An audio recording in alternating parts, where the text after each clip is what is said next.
তোমরা কেউ একজন আমাকে বলো তো আমার ভয়েসটা ঠিক মতো শুনতে পাচ্ছ নাকি আর আমার স্ক্রিনটা দেখতে পাচ্ছ নাকি? হ্যাঁ স্যার, আপনার দেখা যাচ্ছে।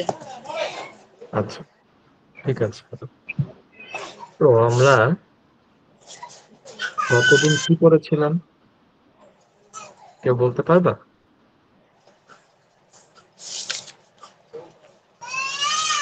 গতদিন আমরা উদ্ভিদের বাহ্যিক বৈশিষ্ট্যের মূলের রূপান্তর এই অংশটা পড়েছিলাম, রূপান্তরিত মূল। তাহলে আজকে আমরা শুরু করব হলো রূপান্তরিত কাণ্ড থেকে। আজকে আমরা রূপান্তরিত কাণ্ড থেকে শুরু করব। হ্যাঁ,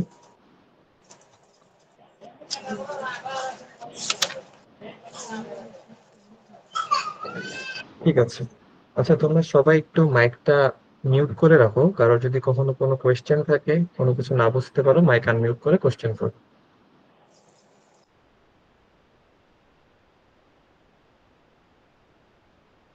আচ্ছা, তো রূপান্তরিত কাণ্ডটা কি? আমরা গতদিন দেখেছিলাম যে উদ্ভিদ তার বিভিন্ন ধরনের কাজের জন্য, বিভিন্ন প্রয়োজনের জন্য মূলকে রূপান্তরিত করে বিভিন্ন ভাবে। ঠিক একইভাবে কাণ্ড তোমার বিভিন্ন ক্ষেত্রে বিভিন্ন ধরনের কাজ করার জন্য আকৃতিগত এবং অবস্থানগত ভাবে পরিবর্তন হয়। এই পরিবর্তনটা বলতে রূপান্তর বোঝাচ্ছে।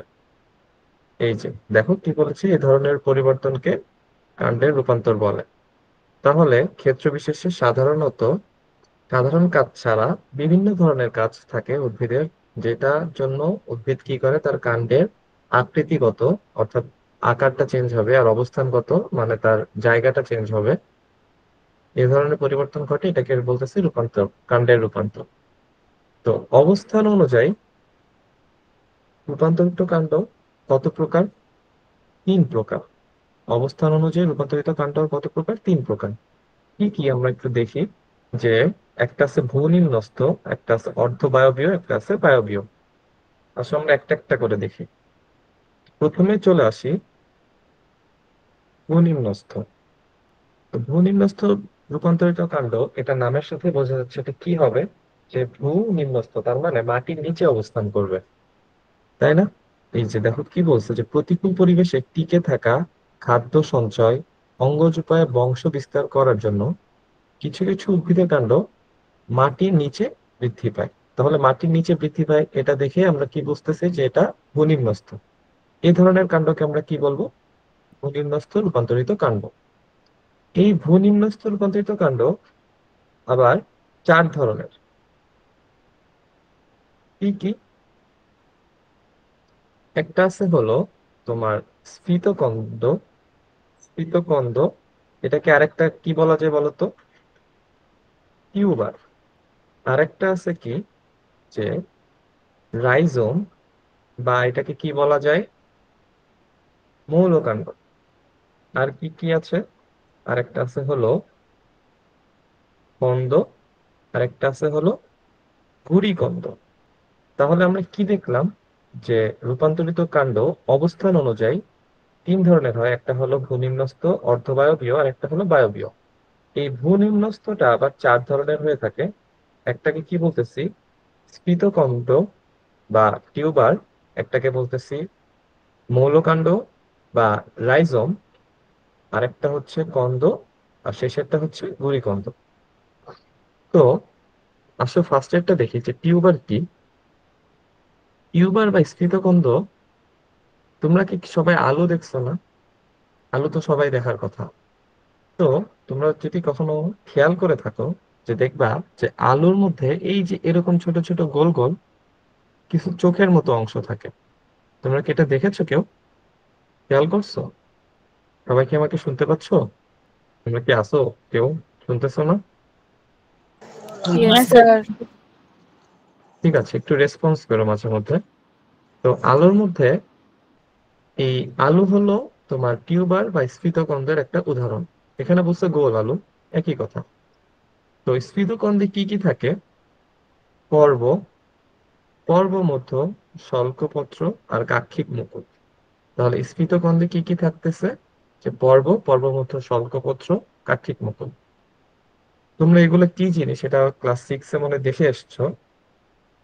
আহ আর এই শল্কপত্রের কক্ষে গর্ভের মতো অংশকে কি বলে? চোখ বলে।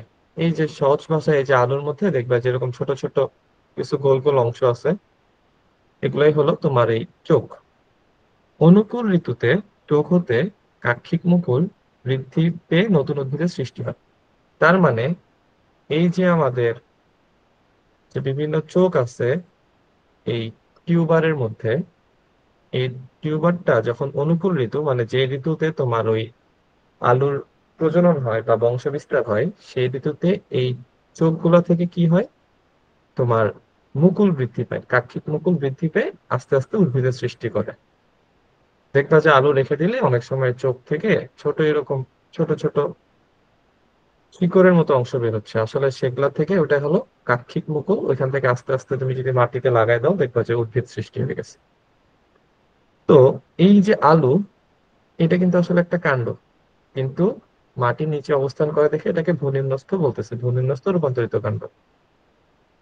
তো এরা কি করে? খাদ্য সঞ্চয়ের জন্য এই কাণ্ডগুলা স্ফীত হয়ে যায় এবং গোলাকার রূপ ধারণ করে। তাহলে টিউবার জিনিসটা কি? টিউবার জিনিসটা হলো তোমার এক ধরনের ভূনিম্নস্থ রূপান্তরিত কাণ্ড, যেটা খাদ্য সঞ্চয়ের জন্য স্ফীত হয়ে গোলাকার রূপ ধারণ করে। সবাই কি একটু বুঝছি? জি স্যার। ঠিক আছে, তাহলে আমরা পরেরটাতে যাই। পরেরটা কি বলছে? পরেরটা বলছে হলো রাইজোম। রাইজোমের আরেকটা নাম আছে, বলো তো এটাকে কি বলে রাইজোমকে? এই যেটাও মনে রাখবা, মৌলকাণ্ড বা রাইজোম। তাহলে রাইজোমকে মৌলকাণ্ড বলা যায়, এটা আমাদের মনে রাখতে হবে। আচ্ছা, তো রাইজোমের উদাহরণ কি? আদা, হলুদ, এই প্রভৃতি উদ্ভিদের কাণ্ড হলো রাইজোম জাতীয়। এরা কি করে? এরাও যেহেতু এগুলো আমরা ভূনিম্নস্থ রূপান্তরিত কাণ্ডের মধ্যে পড়তেছি, তার মানে সবগুলা মাটির নিচে অবস্থান করবে। তো এরা মাটির নিচে খাদ্য সঞ্চয় করে সমান্তরাল বা খাড়া ভাবে অবস্থান করে। এই যে চিত্রটা দেখো, এখানে কি হয়েছে? এটা কিন্তু মাটির নিচে, হ্যাঁ, এই উপরে মাটি, এটা ধরো মাটির নিচে। এই যে কাণ্ডগুলো দেখো স্ফীত হয়ে গেছে খাদ্য সঞ্চয়ের জন্য, এরা সমান্তরাল বা খাড়া ভাবে অবস্থান করে। এদের কি থাকে? সুস্পষ্ট পর্বমধ্য থাকে। পর্ব হতে শল্কপত্র ও অস্থানিক মূল এবং শল্কপত্রের কক্ষে কাক্ষিক মুকুল উৎপন্ন হয়। তাহলে আমরা রাইজোম নিয়ে কি জানলাম? রাইজোমের উদাহরণ হলো প্রথমে আদা আর হলুদ। এরা কি করে? মাটির নিচে খাদ্য সঞ্চয় করে স্ফীত হয় টিউবারের মতোই, কিন্তু টিউবার থেকে পার্থক্য কি? টিউবারটা হলো গোলাকার রূপ ধারণ করে, আর এরা হলো খাদ্য সঞ্চয় করে সমান্তরাল বা খাড়া ভাবে অবস্থান করে। তারা সমান্তরাল বা খাড়া ভাবে অবস্থান করে।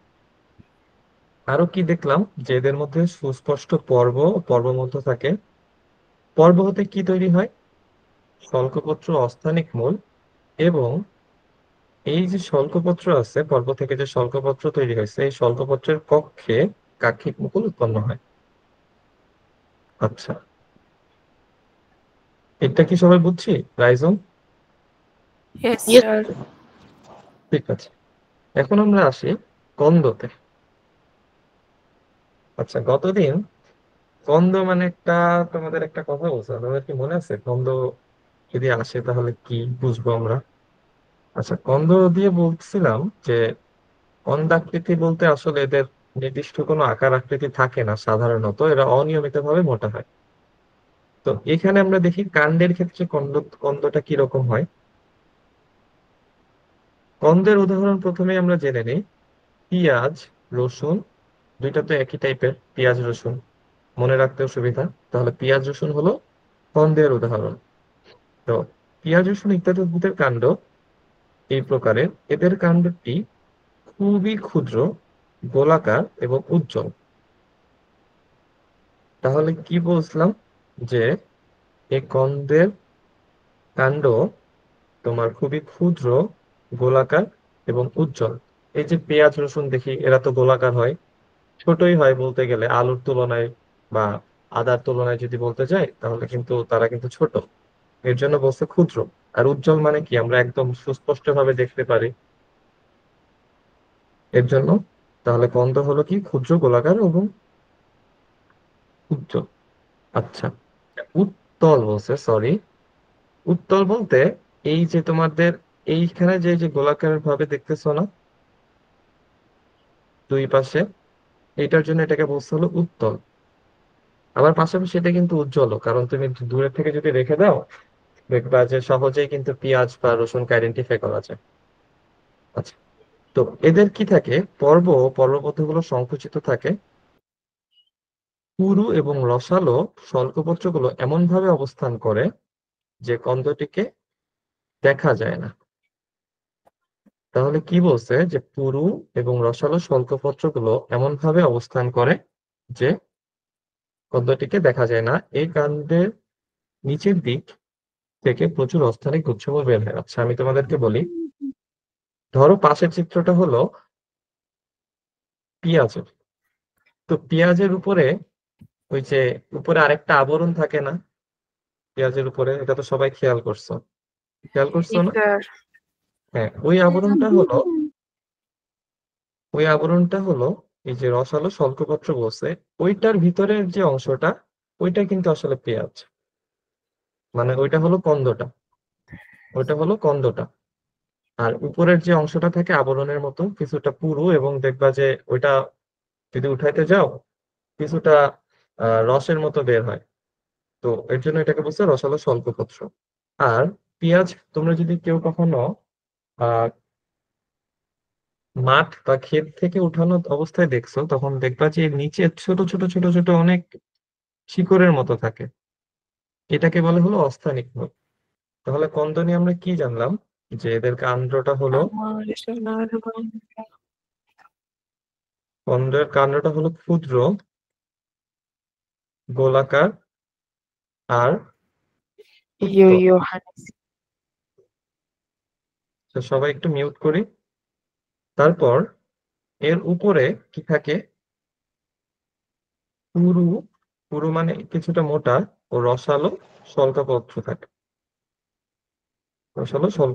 থাকে। আর নিচের দিক থেকে এই যে অস্থানিক গুচ্ছমূল তৈরি হয়। তাহলে কন্দ নিয়ে কি সবাই ক্লিয়ার? জি স্যার।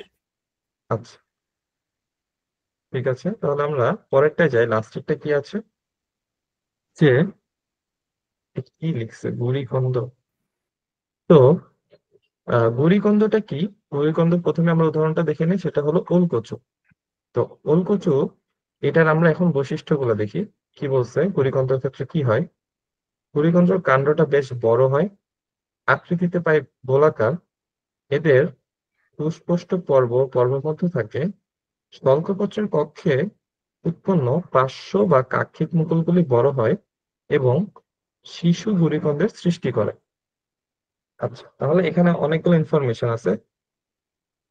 প্রথমটা কি, যে গুড়িকন্দের কাণ্ডটা বেশ বড় হয়। তারপর আকৃতিতে এটা কি হয়, গোলাকার।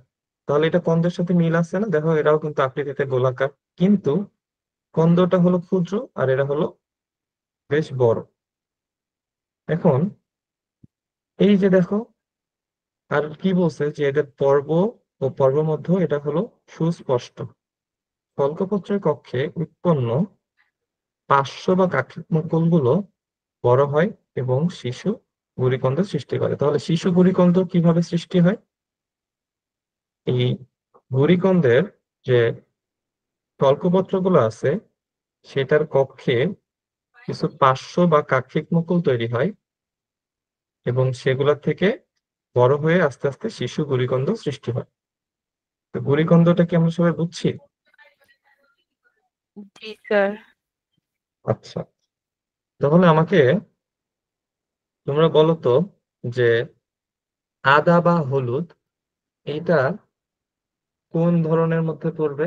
ভূনিম্নস্থ রূপান্তরিত কাণ্ডের কোন টাইপের মধ্যে পড়বে? Run ribosome. Rhizome. Very good. আদা বা হলুদ হলো রাইজোম। তাহলে স্ফীত কন্দের মধ্যে কোনটা আছে? এক টিউবার বা স্থিতকন্দ একদম প্রথমে যেটা দেখছি। কেউ আলু আলু হ্যাঁ, আলু বা গোলালু একটা বললেই হবে। কন্দের মধ্যে আমরা পড়ছি হলো পেঁয়াজ বা রসুন, আর গুড়ি কন্দের মধ্যে আমরা কি পড়লাম? ওলকচু। এই উদাহরণগুলো আমরা একটু মনে রাখবো। এখন আসলে তাহলে আমরা আসি কি, যে অর্ধবায়বীয় রূপান্তরিত কাণ্ড। অর্ধবায়বীয় এটা দিয়ে কি বুঝাইছে, যে এর কাণ্ডটা কিছুটা থাকবে হলো মাটির উপরে আর কিছুটা থাকবে হলো মাটির নিচে। তাহলে পুরোপুরি মাটির উপরেও থাকবে না, পুরোপুরি মাটির নিচেও থাকবে না। আসলে আমরা দেখি কি বলছে, যে নরম কাণ্ডযুক্ত বিরুৎ উদ্ভিদে এক ধরনের বিশেষ শাখা উৎপন্ন হয়। এই শাখাগুলো অঙ্গজ প্রজননের মাধ্যমে নতুন উদ্ভিদের সৃষ্টি করে। মাটির উপরে বা সামান্য নিচে অবস্থিত এ ধরনের দুর্বল সাহিত্য রূপান্তরিত কাণ্ডকে অর্ধবায়বীয় কাণ্ড বলে। এরাও কিন্তু কয় প্রকারের হতে পারে? 4 প্রকারের। তাহলে এই অর্ধবায়বীয় রূপান্তরিত কাণ্ড কোথায় দেখা যাবে? নরম কাণ্ডযুক্ত বিরুৎ উদ্ভিদে, যেখানে একটা বিশেষ শাখা উৎপন্ন হবে। ওই শাখাগুলা তোমার কি করবে, যে মাটির উপরেও থাকবে কিছুটা, নিচে থাকবে শায়িত অবস্থায়। এই যে রূপান্তরিত কাণ্ড, এটাকে বলতেছে অর্ধবায়বীয়। আমরা মনে রাখার জন্য সহজে এক কথা কি, ভূমিন্যস্ত হলো মাটির নিচে থাকবে, অর্ধবায়বীয় হলো কিছুটা মাটির উপরে কিছুটা মাটির নিচে।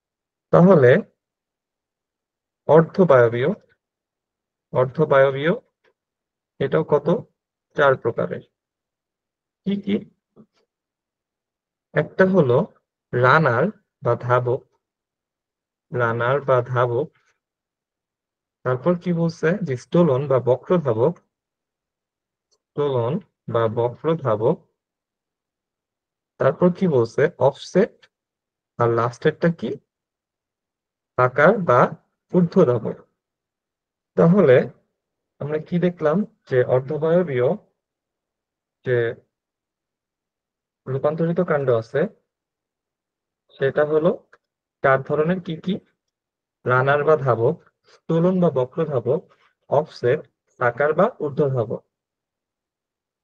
আচ্ছা, তাহলে আমরা একটা একটা করে সবগুলা দেখি। রানার বা ধাবকে কি বলছে? রানার বা ধাবকের উদাহরণে প্রথমে বলে দিচ্ছে যে থানকুনি, দূর্বা ঘাস, জামরুল ইত্যাদি উদ্ভিদের কাণ্ডের নিচের পর্বের কাক্ষিক মুকুল থেকে যে শায়িত শাখা জন্মায় তাদেরকে কি বলা হয়? ধাবক। তাহলে এই থানকুনি, দূর্বা ঘাস আর জামরুল এরা হলো রানার বা ধাবকের উদাহরণ। এদের কি হয়? এদের হলো কাণ্ডের নিচের পর্বের কাক্ষিক মুকুল থেকে একটা শায়িত শাখা জন্মায়, যেটাকে আমরা কি বলতেছি? ধাবক। এখন আমরা দেখি স্টোলন বা বক্র ধাবক। তাহলে যেহেতু নামের মধ্যে ধাবক আছে, তাহলে এরাও এক ধরনের বিশেষ এক ধরনের ধাবক। কচু উদ্ভিদের গোড়া থেকে লম্বা শাখা বের হয়। এই শাখার শুধুমাত্র পর্বগুলি অস্থানিক মূলের সাহায্যে মাটি ধরে রাখে, বাকি শাখাটি বক্রভাবে অবস্থান করে। কক্ষে সৃষ্ট মুকুল থেকে পরে নতুন উদ্ভিদ জন্মায়। আচ্ছা, তাহলে এখানে আমরা কি কি জানলাম, যে স্টোলন বা বক্র ধাবক এরা একটা বিশেষ ধরনের ধাবক। সরি, এরা হলো বিশেষ ধরনের ধাবক। এটার উদাহরণ কি? কচু। এরা কি হয়, যে এটার গোড়া থেকে লম্বা একটা শাখা বের হয়। এই শাখা শুধুমাত্র পর্বগুলি অস্থানিক মূলের সাহায্যে মাটি ধরে রাখে এবং বাকি শাখাটি কি করে? বক্রভাবে অবস্থান করে। তাহলে এই ধরনের যে কাণ্ড আছে, সেটাকে আমরা বলতেছি স্টোলন বা বক্র ধাবক। এই যে পাশে দেখো, ধাবকের উদাহরণ কি দেওয়া আছে? এই যে রানার, প্রথমটার উদাহরণ রানার। আর সেকেন্ডটা হলো এই যে কচু। কচুর শাক দেখছো না? অনেকে কচুর শাক বলে, কচু বলে। এটা তো সবাই দেখার কথা, অনেকেরই দেখার কথা। দেখছো কেউ? জি স্যার, হ্যাঁ। তো দেখেছি। তো এটা হলো স্টোলন বা বক্র ধাবকের উদাহরণ। এখন দেখি অফসেটটা কি। অফসেট হলো এই যে কচুরিপানা, টোপ্পা-পানা, এই যে বিভিন্ন ধরনের জলজ উদ্ভিদ, এদের কি হয়, পর্বমধ্যগুলো ছোট ও মোটা হওয়ার কারণে কাণ্ডকে খর্বাকৃতি দেখা যায়। তার মানে খর্বাকৃতি মানে কি, একটু খাটো টাইপের, ছোট। এদেরকে কি বলতেছে, অফসেট। কচুরিপানা সবাই দেখছো না? জি স্যার। হ্যাঁ, কচুরিপানা কিন্তু আহ আমরা খালি বাইরে থেকে পাতাটা দেখতে পারি। যদি কেউ কাছে গিয়ে দেখো বা কেউ কখনো সামনাসামনি দেখছো, তাহলে দেখতে পারবা যে ওইটার যে কাণ্ড সেটা হলো একটু মোটা আর বেশ ছোট পাতার তুলনায়। অন্যান্য উদ্ভিদের যেমন কাণ্ডটা বেশ বড় হয়, পাতা থেকে বোঝা যায় দূর থেকে, ওইখানে কিন্তু কাণ্ডটা ছোট আর মোটা হয়। এর জন্য এদের কাণ্ডকে খর্বাকৃতি দেখায়, এদেরকে কি বলা হয়, অফসেট। আচ্ছা, এখন আমরা দেখি লাস্টেরটা, সাকার বা ঊর্ধ্বধাবক। সাকার বা ঊর্ধ্বধাবকের উদাহরণ কি, চন্দ্রমল্লিকা, বাঁশ। এসব উদ্ভিদের শায়িত কাক্ষিক মুকুল থেকে উৎপন্ন হয়ে শাখাটির অগ্রভাগ মাটির উপরে চলে আসে এবং নতুন উদ্ভিদ উৎপন্ন করে। তাহলে কি হচ্ছে, যে শায়িত যে কাক্ষিক মুকুলটা আছে, ওইখান থেকে উৎপন্ন হয়েছে এই সাকার বা এই যে কাণ্ডটা, রূপান্তরিত কাণ্ডটা, সেটা কি করছে, মাটির অগ্রভাগে বা শাখাটির অগ্রভাগটা কি হয়েছে, মাটির উপরে চলে আসছে এবং সেই উপরে চলে আসা অংশটা নতুন একটা উদ্ভিদ সৃষ্টি করছে। এই যে দেখো, এই যে এখান থেকে এটা উপরে চলে আসছে মাটির উপরে, এটা এসে কিন্তু আবার নতুন উদ্ভিদ সৃষ্টি করছে, দেখছো ছবিটা? একটা উদ্ভিদের নিচে থেকে এসে মাটির নিচে থেকে উপরে আসছে, এর জন্য বলছে হলো ঊর্ধ্ব, যে মাটির উপরে আসছে এবং নতুন উদ্ভিদ সৃষ্টি করছে। তাহলে অর্ধবায়বীয়তে আমরা 4 ধরনের দেখলাম। অর্ধবায়বীয়টা প্রথমে কি বুঝলাম, যে এটার কিছু অংশ মাটির উপরে থাকবে আর কিছু অংশ নিচে থাকবে। আর এটার মধ্যে 4 প্রকারের কি কি আছে, একটা হলো রানার বা ধাবক, একটা হলো স্টোলন বা বক্র ধাবক, একটা অফসেট, একটা সাকার বা অর্ধধাবক। রানারের উদাহরণ আমরা কি কি দেখলাম, কেউ একজন বলো তো? থানকুনি, দূর্বাঘাস, জামরুল। স্টোলনেরটা কি দেখলাম, স্টোলনেরটা দেখলাম হলো কচু। অফসেটেরটা দেখলাম হলো কচুরিপানা বা টোপ পানা। আর সাকার বা ঊর্ধ্বধাবক, এটা কি দেখলাম, চন্দ্রমল্লিকা বা বাঁশ। আচ্ছা, তোমরা কি এটা বুঝছো, অর্ধবায়বীয়টা?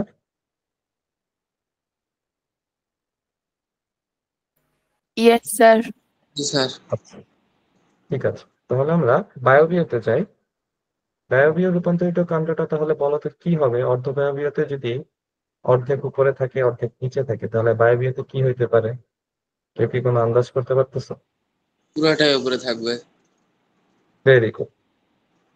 বায়বীয়তে কাণ্ডটা হলো পুরোপুরি উপরে থাকবে। এই যে দেখো, এখানে বলছে যে এই সকল কাণ্ড মাটির উপরে স্বাভাবিক কাণ্ডের মতো অবস্থান করে, মাটির উপরে স্বাভাবিক কাণ্ডের মতো অবস্থান করে। কিন্তু বিশেষ ধরনের কাজ, যেমন খাদ্য তৈরি, অঙ্গজ প্রজনন, আত্মরক্ষা, আরোহণ ইত্যাদি কাজের জন্য এরা রূপান্তরিত হয়ে থাকে, যেটা হলো আমরা কি বলতেছি, যে বায়বীয় রূপান্তরিত কাণ্ড। এরাও কিন্তু 4 প্রকারের হতে থাকে। তাহলে বায়বীয় কাণ্ড, রূপান্তরিত কাণ্ড, এরাও কয় ধরনের হতে পারে? 4 ধরনের। তাহলে আসো আমরা দেখি যে কি কি আছে। প্রথমটা প্রথমটা আছে হলো, একটা তো আনক্লিয়ার। প্রথমটা হলো পাইলোক্লেড। আমি যদি ভুল না হই, পাইলোক্লেডই না? এইখানে লেখাটা আনক্লিয়ার, তোমাদের কারোর কাছে বই আছে না সামনে? হ্যাঁ স্যার আছে। জি স্যার আছে। আচ্ছা, এটা কি ফাইলোক্লেড? হ্যাঁ স্যার। ফাইলোক্লেড বা পর্ব? এটা পর্ন। তাহলে আমরা দেখি কি বলছে। হ্যাঁ হ্যাঁ হ্যাঁ, ফণিমনসা তো ফাইলোক্লেড বা পর্ব, ঠিক আছে। তাহলে এই বায়বীয় রূপান্তরিত কাণ্ডের মধ্যে ফার্স্টেরটা হলো কি, ফাইলোক্লেড বা পর্ন কাণ্ড। এদের উদাহরণ কি, ফণিমনসা। এই জাতীয় উদ্ভিদ, এটা হলো এই ফাইলোক্লেড বা পর্ন কাণ্ডের উদাহরণ। এ ধরনের কাণ্ডের বৈশিষ্ট্য কি? এরা পাতার মতো চ্যাপ্টা ও সবুজ, যার ফলে এরা কি করতে পারে? খাদ্য তৈরি করতে পারে। পাতাগুলো কাঁটায় পরিণত হয়ে উদ্ভিদের আত্মরক্ষায় কাজ করে। তাহলে ফার্স্ট চ্যাপ্টার কি দেখলাম? ফাইলোক্লেড বা কর্ন কাণ্ড। এদের কি বৈশিষ্ট্য? এদের মেন বৈশিষ্ট্য হলো এই কাণ্ডটা পাতার মতো চ্যাপ্টা ও সবুজ। এর জন্য এই কাণ্ডটা কি করতে পারে? খাদ্য তৈরি করতে পারে। আমরা কি জানি যে নর্মালি যে উদ্ভিদের পাতায় যে খাবার তৈরি হয়, পাতা সবুজ থাকে, ক্লোরোফিল থাকে এর জন্য। এটা কি আমরা কেউ জানি? হ্যাঁ স্যার জানি। আচ্ছা, কিন্তু দেখো এইখানে কিন্তু কাণ্ডতেই খাবার তৈরি হচ্ছে কেন? কারণ কাণ্ডটা হলো পাতার মতো চ্যাপ্টা আর সবুজ। আর যে পাতাগুলো আছে তাহলে সেগুলো কি হবে? সেগুলো কাঁটায় পরিণত হয়ে উদ্ভিদের আত্মরক্ষায় কাজ করে। এই যে দেখো, এটা হলো ফাইলোক্লেড বা পর্ণকাণ্ড। এই যে কাঁটার মতো অংশ দেখতেছো, এটা হলো ওই পাতাটা। আর এই চ্যাপ্টা চ্যাপ্টা অংশ যে দেখতেছো, এটা কিন্তু গোল না, এটা চ্যাপ্টা আসলে। এই অংশটা হলো তোমার ওই ফাইলোক্লেড। এটা হলো চ্যাপ্টা সবুজ পাতার মতো। আচ্ছা, এখন আমরা দেখবো যে থর্ন, এটা কি থর্ন? জি স্যার। হ্যাঁ, ঠিক আছে, থ্যাংক ইউ। এটা হলো থর্ন বা শাখা কণ্ট। অনেক সময় কি হয় যে কাক্ষিক মুকুল শাখা মুকুল তৈরি না করে শক্ত ও সূচালো কাঠে রূপান্তরিত হয়। যেমন কি বেল, ময়না কাঁটা, মেহেদি ইত্যাদি উদ্ভিদের কাঁটার মতো শাখা কণ্টক দেখা যায়। এদের এই রূপান্তরিত কাণ্ডটাকে কি বলতেছে? থর্ন বা শাখা কণ্টক। তোমরা কেউ বেল গাছ দেখছো? হ্যাঁ স্যার দেখছি। হ্যাঁ, বেল গাছে কিন্তু দেখবা যে অনেক কাঁটা থাকে। সেগুলো কিন্তু আসলে ওই কাণ্ডেরই অংশ, রূপান্তরিত কাণ্ড। সেটা হলো থর্ন বা শাখা কাণ্ড। মেহেদি গাছে দেখবা যে কাঁটার মতো অংশ থাকে। ওইটা কি হয়? কাক্ষিক মুকুল থেকে শাখা মুকুল তৈরি না হয়, সেই কাক্ষিক মুকুলটা শক্ত সূচালো কাঁটায় পরিণত হয়, যেটা হলো থর্ন বা শাখা কাণ্ড। এই যে এই ছবিটা, মানে কাঁটাটা বোঝা যাচ্ছে না, এখানে একটা কাঁটা থাকবে, আরো বেশ কিছু কাঁটা থাকবে। আচ্ছা, এখন আমরা দেখবো হলো স্টেম টেন্ড্রিল বা শাখা আকর্ষী। এখানে কি বলছে? যে ঝুম ঝুমকোলতা, ধারজোড়া ইত্যাদি দুর্বল আরোহী উদ্ভিদের পত্রকক্ষ থেকে সুতার মতো সরু, লম্বা ও পেঁচানো যে অংশগুলো বের হয় তাকে শাখা আকর্ষী বলে। আকর্ষিতে কি হয় না? পাতা উৎপন্ন হয় না, এটা মনে রাখ। তাহলে শাখা আকর্ষীটা কি? শাখা আকর্ষীটা হলো এই যে আমাদের এই যে ঝুমকোলতা, ঝাড়জোড়া ইত্যাদি যেসব দুর্বল আরোহী উদ্ভিদ আছে। আরোহী উদ্ভিদ কি কেউ কি বলতে পারবা? আরোহী উদ্ভিদ, আরোহী উদ্ভিদ হলো যেটা কোনো কিছুকে আরোহণ করে বা অবলম্বন, কোন একটা অবলম্বনকে পেঁচায় পেঁচায় আস্তে আস্তে বড় হইতে থাকে।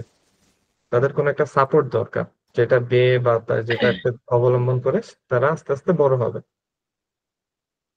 তো এইসব উদ্ভিদের কি হয়? পত্রকক্ষ থেকে সুতার মতো সরু, লম্বা, পেঁচানো অংশ বের হয়, যেটাকে আমরা কি বলতেছি? শাখা আকর্ষী বা স্টেম টেন্ড্রিল। এই যে এটা হলো শাখা আকর্ষী বা স্টেম টেন্ড্রিলের মতো এই যে অংশগুলা। এখানে কিন্তু কোনো পাতা উৎপন্ন হয় না। এই যে দেখছো, আকর্ষিতে পাতা উৎপন্ন হয় না, পাতা কিন্তু উপরে উৎপন্ন হয়েছে অন্য জায়গায়। আচ্ছা, এখন লাস্টে কি আছে? লাস্টে আছে হলো বুলবিল।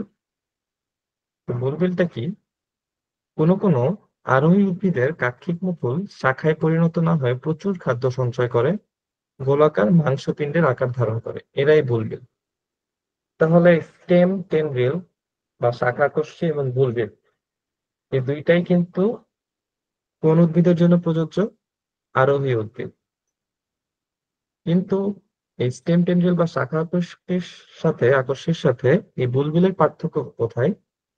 যে এই বুলবিল এর ক্ষেত্রে কি হয়, কাক্ষিক মুকুলটা শাখায় পরিণত হয় না, সেটা কি করে, প্রচুর খাদ্য সঞ্চয় করে একটা গোলাকার মাংসপিণ্ডের মতো অবস্থা ধারণ করে আকার। এটাই হলো বুলবুল। যেমন গাছ, আলু।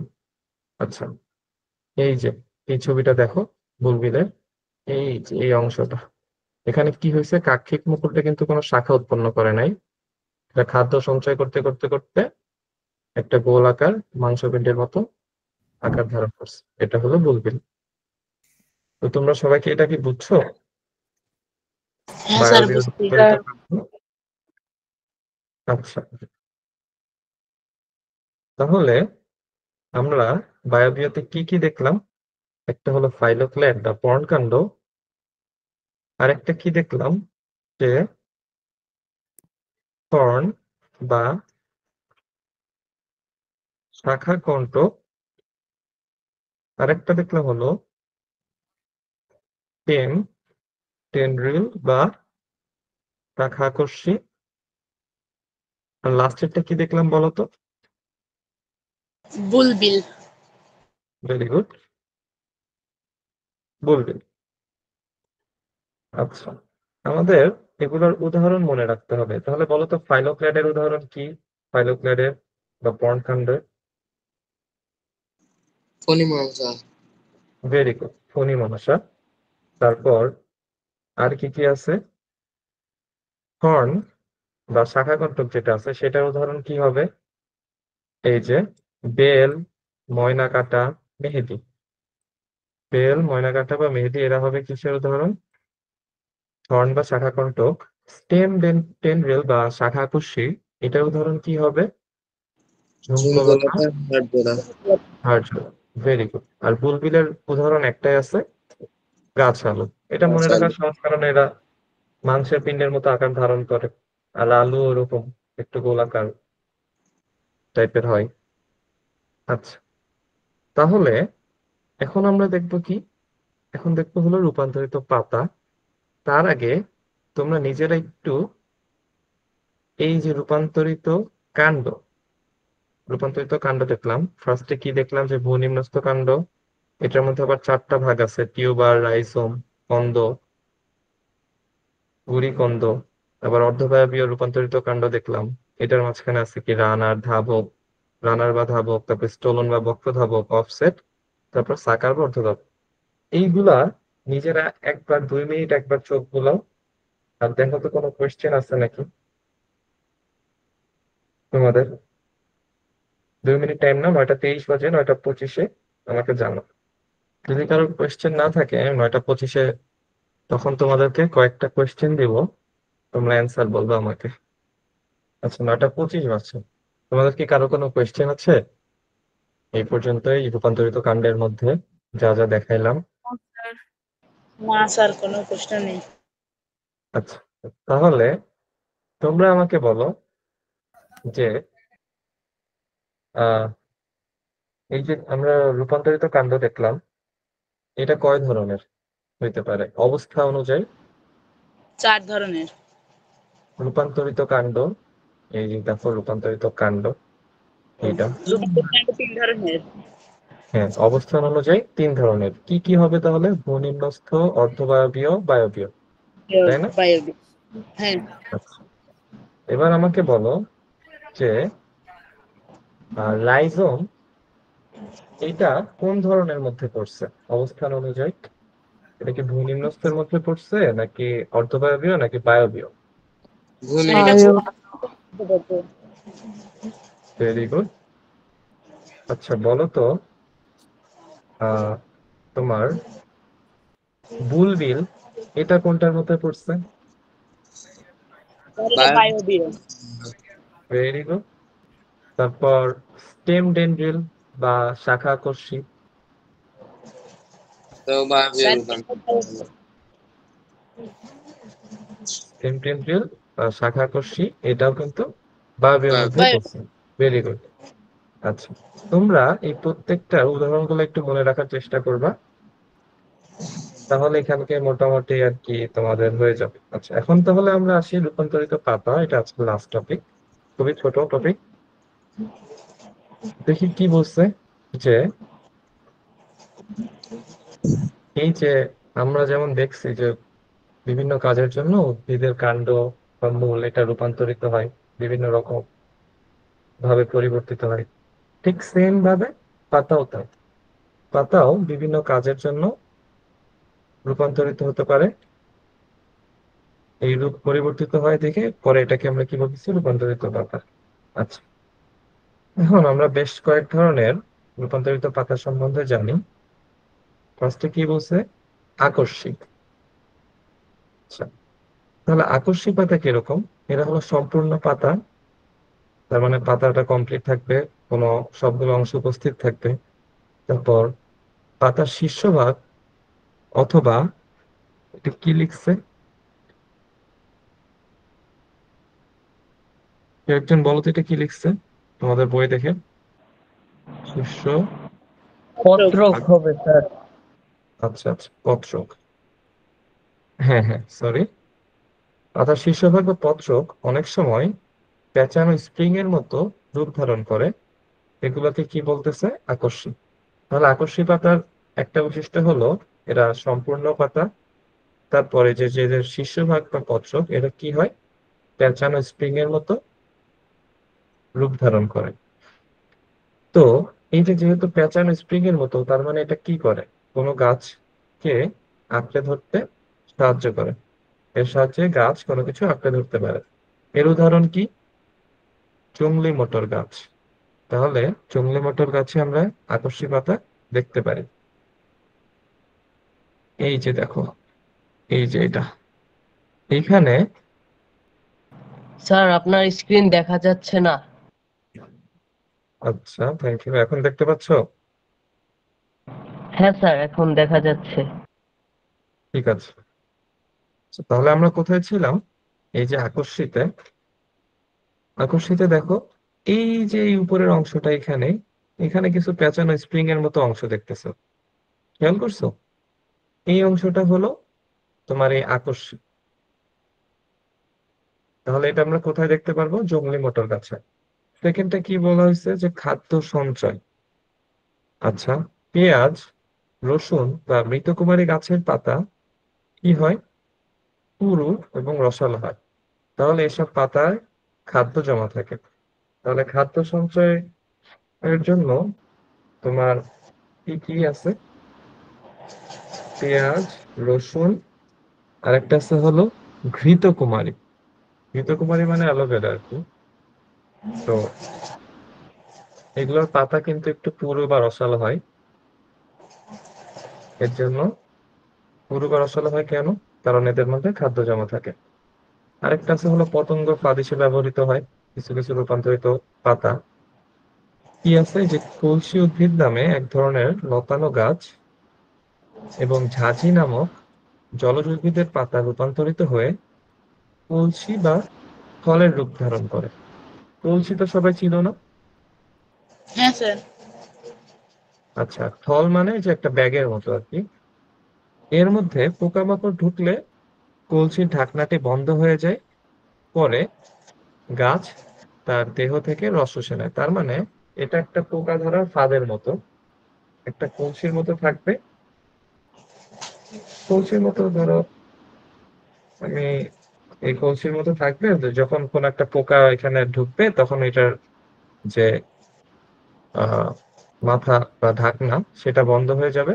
তখন কি করবে, ওই উদ্ভিদটা এই যে পোকাটা থাকবে, পোকার দেহ থেকে তোমার রসগুলো শুষে নেয়, মানে খাদ্য হিসেবে ব্যবহার করে।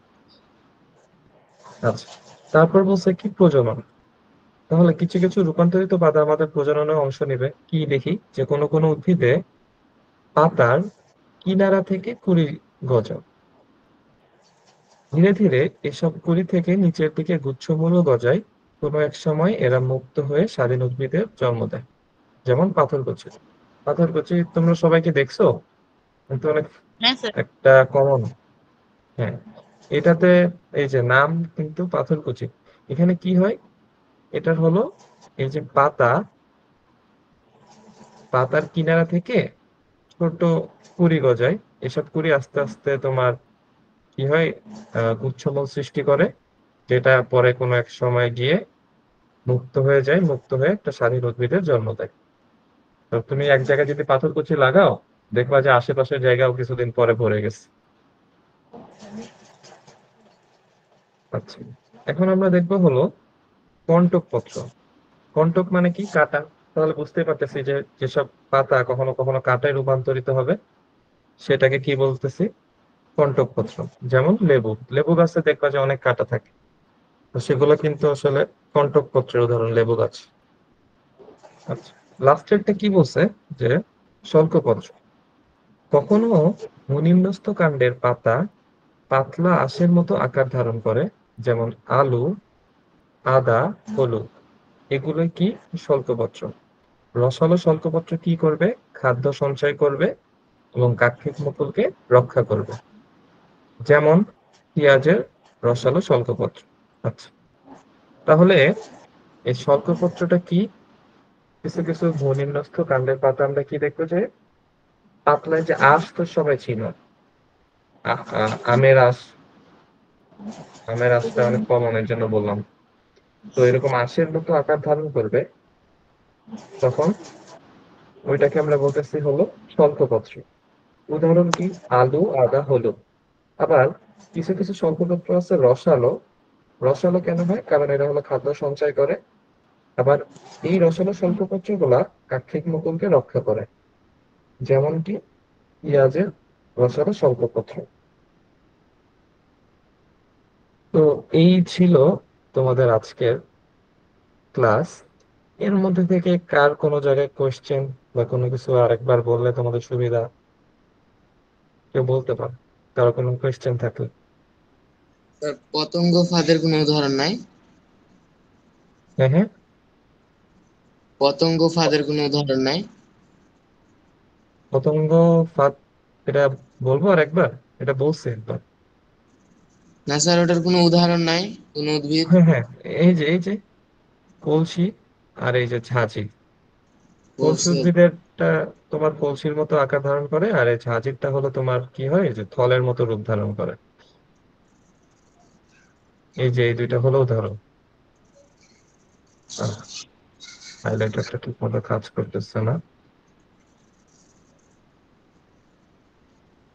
এই যে কলসি আর ঝাঁঝি। তাহলে খাদ্য সঞ্চয়ের জন্য যে পেঁয়াজ, রসুন, ঘৃতকুমারী। প্রজনন কোনটা করে? পাতার মাধ্যমে, পাথরকুচি। তারপর আকর্ষী কোনগুলা? সেগুলো এই যে স্প্রিং এর মতো পেঁচানো থাকে, সেগুলো হলো আকর্ষী, যেমন কি জংলি মটন। আচ্ছা, সবাই কি বুঝছি?